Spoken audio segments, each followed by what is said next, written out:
Engineer versus Designer is brought to you by the Mojo 3D printer. Now you can have 3D printing right at your desktop at a remarkably low cost. With the magic of Mojo, there's really no limit to your creativity. See it at mojo3dprinting.com. Adam, if design were fishing bait, you'd be the super sticky garlic-infused power bait rainbow dough balls with extra glitter. You'd better believe I would. And I would be ingested by a fish. Welcome to Engineer vs. Designer. That podcast. For product designers, engineers, and people who can't live without their iPads. Love their mom and dad. And have a job that they love. My name is Adam. And my name is Josh. This week, to kick off the brand new year of EvD, we wanted to look back on the interviews we had with each guest, reveal the secret questions. 3 secret questions. We asked them before the part you actually heard. Yes, deep probing questions bound to make your mind quiver. Can minds do that? They can if you are taking highly potent hallucinogens. Like EvD? Exactly what I was thinking. Me too. Mind quivering. Quiverlicious. I don't know, but yes. Who did we ask? Well, Sam Aquilano and Derek Cascio of Design Museum Boston. Fern Van England of Artifact Design Group. Jay Rogers of Locomotors. Andrew Slowinski of DIY.org. Joe Graney of Santa Cruz Bikes. Ping Fu of Geomagic. Cassidy Clausen of Workaday.org. John Jacobson of Quirky. Nathan Rao of Sunglass.io. Brad Yeager of Edison 2. And Grayson Twig of Episode 52 Woo! fame. Our first question. The first question we would ask them all delves into the pure, unadulterated passion one has for an object. We asked, what is the one object you cannot live without? Here we go. It's probably a little bit of an old school answer, but my 13-inch MacBook. Probably very cliche, but it's very easy to answer. That's the iPad 2, no doubt about it. So I love my iPad. I just got one of the new ones, but I think I'm going to have to go with the iPhone. It's my Cadjunkie. It's a small African swallow with a backpack, and it gives me good ideas when I need them, and when I don't, it stays quiet to itself. I think one of the one thing that I probably would have a really hard time getting around without would be my bicycle. Probably a mountain bike, I guess. A stove to cook. At this point, I think it would be my hacky sack. One object. I don't know if it's an object, but interestingly enough, I think zippers are pretty cool. Like zippers. Zippers, absolutely. That was great. All hail yon zippers. They're just, it's wild. Like, they haven't really changed that much, but they are everywhere, and they work so well. So yeah, I would say I think zippers are cool and probably wouldn't. I mean, I could probably live without them, but I think they make it pretty easy to live. So the one I couldn't live without, probably my iPhone. I'm usually reading books on it. So I always carry a small pocket knife with me everywhere I go. I would have to say probably my MacBook. Okay, well, zippers are up there. I would actually have to go with my office chair. Ooh. If it wasn't for that, my legs would not be atrophied, right? Wait, they wouldn't be atrophied? Maybe I could live without the chair. Can I change my answer? Nose trimmers? Yeah, can I change it? No. Okay, sure, if I had one. Tweezers, I guess, or a knife. Well, okay. That Swiss Army knife. That Swiss Army knife you talked about on E52 might be good for trimming those nose hairs. There you go. I mean, speaking of which, I think the one object I couldn't live without would be my eyebrows. Those are really important to me. Wait, just the one? I need my eyebrow. Our next question. Question number 2. Takes on a more serious topic. We wanted to find out who inspires our guests. Who they look up to. Who has taught them the importance of so many things. We asked, if there was one person who has inspired you, who would it be? My father has built a number of his aeroplanes. So Burt Rutan was, really instrumental for me in, seeing that things could be made in a different way. But I'm just going to mention my parents, who were very entrepreneurial and very designery in their time, and still are. But really, when they first got started, they really started with nothing, living out of their parents' attic, and just had a goal. And they just just do whatever it took to make it happen. So when I think about starting a museum or doing anything, I always think how they were sort of like Peter Ram and the, you know, Massimo Agnelli of the world. And then, you know, guys like John Foster, who's an illustrator of mine that I like quite a bit, or Phil Hale. Those guys are pretty high up on my list. For me, that would definitely be Kelly Johnson. As far as people that are, you know, grand heroes for me, he was the senior designer and engineer for Lockheed Martin Skunk Works. I mean, just a lion, won the presidential medal, you know, brought us the SR-71 Blackbird, and inspired so many great people to dream and build great machines quickly and safely. And just an incredible guy, designer and engineer. My grandfather. He's a farmer in Iowa.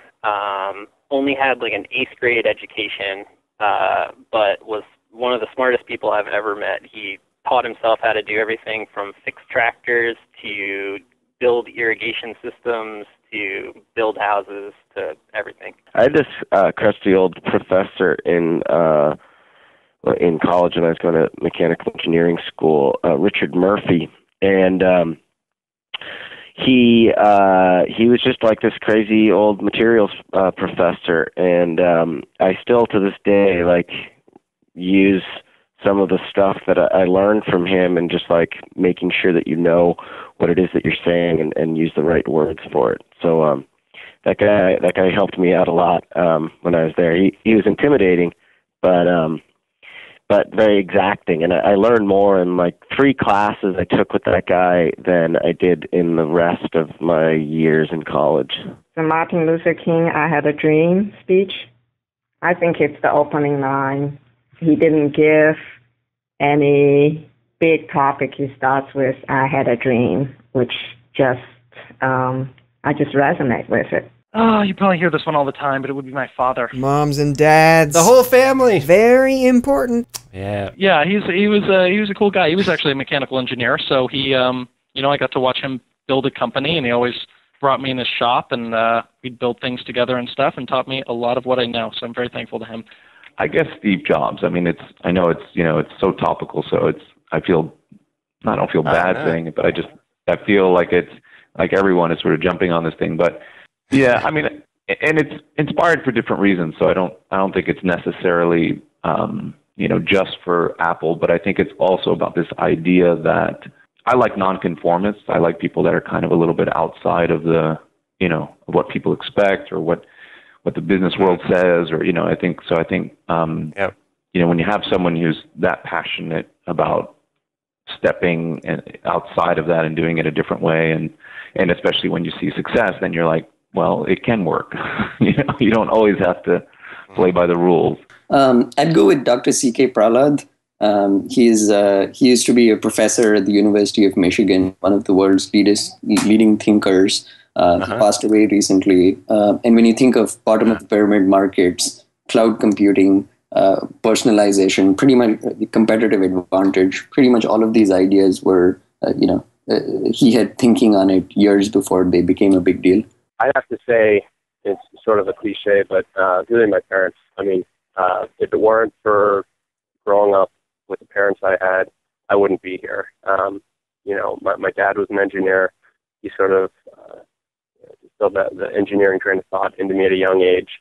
He was a car guy. He grew up, you know, at the racetrack. He was a club racer, car collector. So just growing up around the cars is what, you know, led me down this career path. So I'd really have to say that they're the number one influences in me. This is going to sound super corny, but probably my older brother. Older brothers. I don't have any. And I think I would have to do the same thing. I think nobody has a bigger influence on your life than your family members, whether it's your parents or your grandparents or your brothers and sisters. It just seems like that's where it all starts, right? Yeah, my family is a big influence. My grandparents, of course, but I gotta go with Antonio Gaudi. Oh, that architect guy. Yeah. Quite the engineer. Mm-hmm. Inspiring not only for his great architectural feats, but his attitude in life, going against all the odds in life and his work. And yeah, his buildings are just dang cool.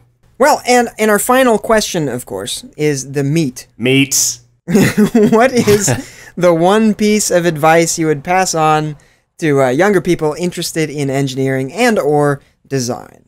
It wasn't until I left college that I realized that mathematics was a language, and it was a language that was, really eloquent. So through that lens, I've really grown to love engineering and design. It is expression in much the same way that the long form novel and the poem is an expression of of written language.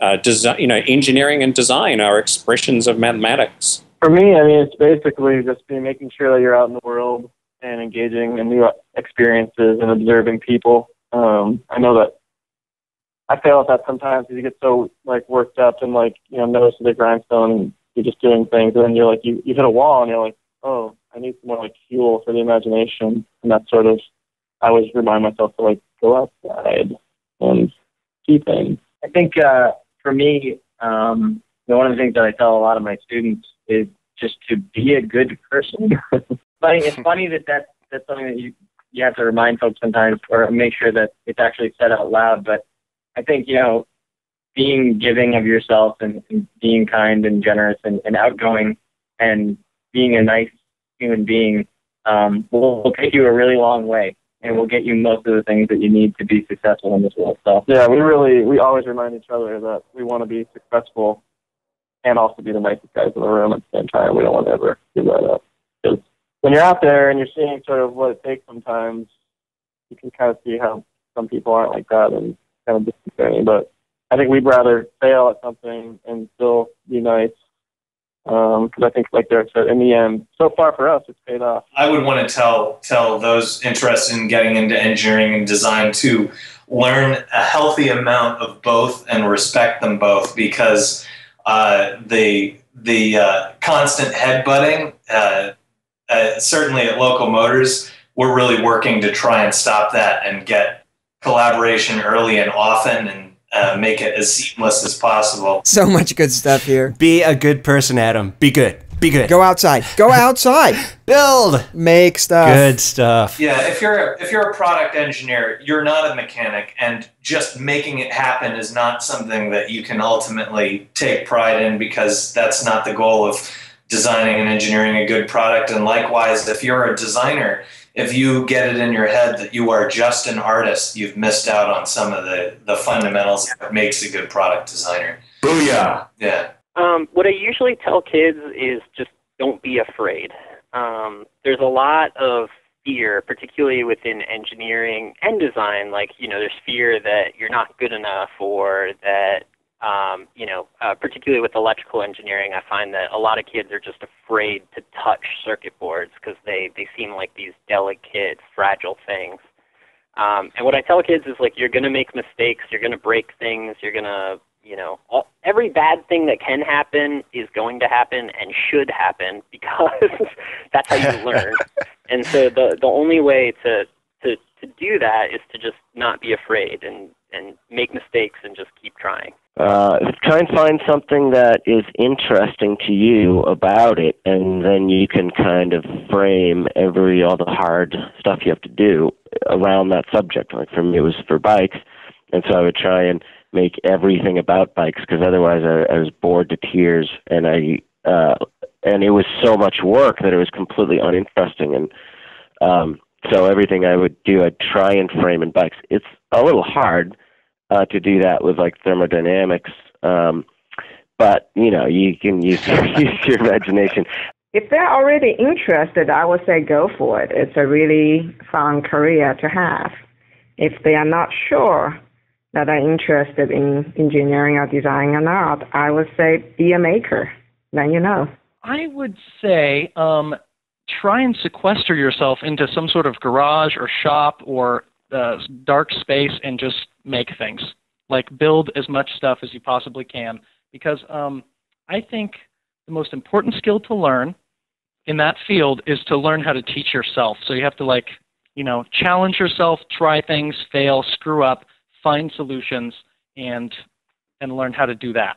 That's a skill in itself. Well, I think engineering and design for me is almost like it's just like a lifestyle. It's almost like learning to see.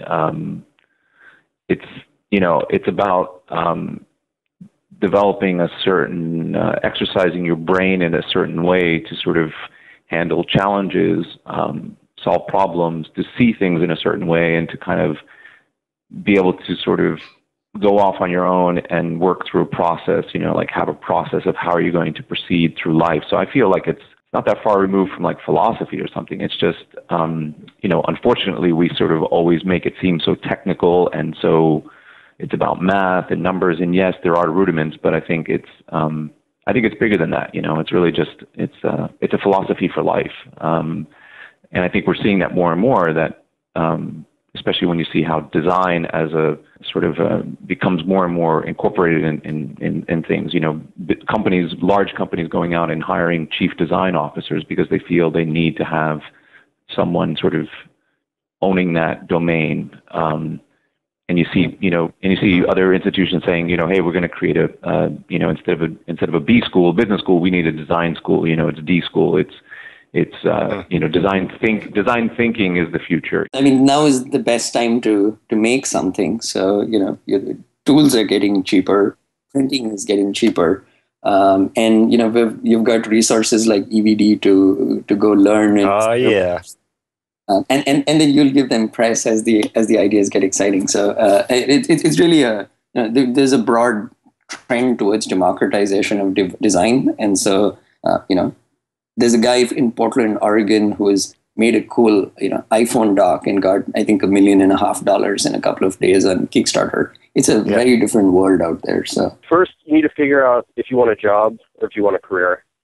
If you want a career, you need to follow what you love, because it's going to show with the work that you put out, with your work ethic.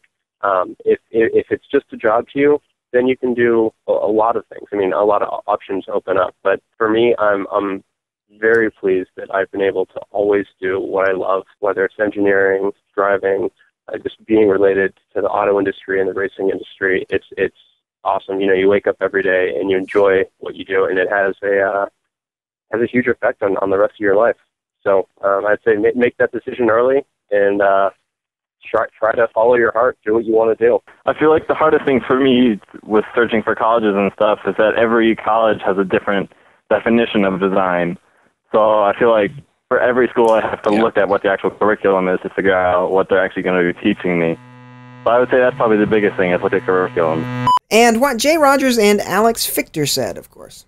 Ooh yeah, and I don't know what else I would say about that. That's a pretty good way to put it. Yeah, right there. yeah. I've thought a lot about this. All the advice we heard is excellent. The only thing I'd like to add is make a point to teach someone. Like Adam does. Don't be afraid to share your ideas. Get it out there. Get feedback. Be uncomfortable. Yeah. Speaking of uncomfortable, I think it is time for you to stop rubbing that tree bark all over your pasty white belly. It absorbs the mustard. Wait a second. That doesn't make any sense. I think if I were to pass any advice on to my students and other younger folks, I would just say, at least for me personally, I don't try too hard to know what's going to happen at any given time. You just gotta. I just think there are different ways to do life. Some people have a dream and they go for it really hard, and that's great. I think for a lot of the rest of us who aren't quite as sure what our dream is, do stuff, and if you like it, keep doing it. And I think exploring and just letting yourself discover unanticipated possibilities is an important thing. Good stuff. Do it. Woo! So that's it for this week. Next week we have Duane Scott from Shapeways on the show. Don't miss that. Why would I, Josh? We'll be bringing you more cool guests, engineering and design insight, and completely organized ridiculousness over the next year. Wait a minute. I'm not doing this another year, Josh. Yeah. You ready for this? I am so ready. If you'd like to send a vat of garlic power bait to EvD, please address it to Adam so he can rub it all over his belly before jumping in the pond. I will organize it on my shelf between my nose plugs and ear blowers. So organized. If you'd like to see us gutted, fried, and served with lemon garnish, let us know about it at EngineerVsDesigner.com. And if you'd like to see us crying in a corner with spitballs stuck in our curls, be sure to like us, +1 us, tweet us, or whatever else as our social media is a pitfall for rejection. We'll see you next week, and remember, while squirt gun fights are fun and all, nothing beats totally surprising that mean neighbor kid with a 5-gallon bucket of ice cold milk in the face on a hot summer day. So refreshing.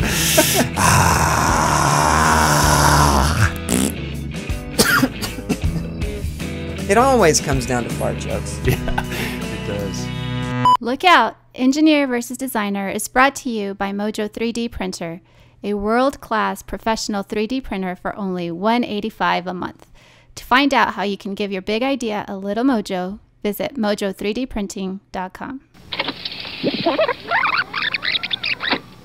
We'll see you next week, and remember, while squirt gun fights are fun and all, nothing beats totally surprising that mean neighbor kid with 5 gallons of bucket of ice cold milk.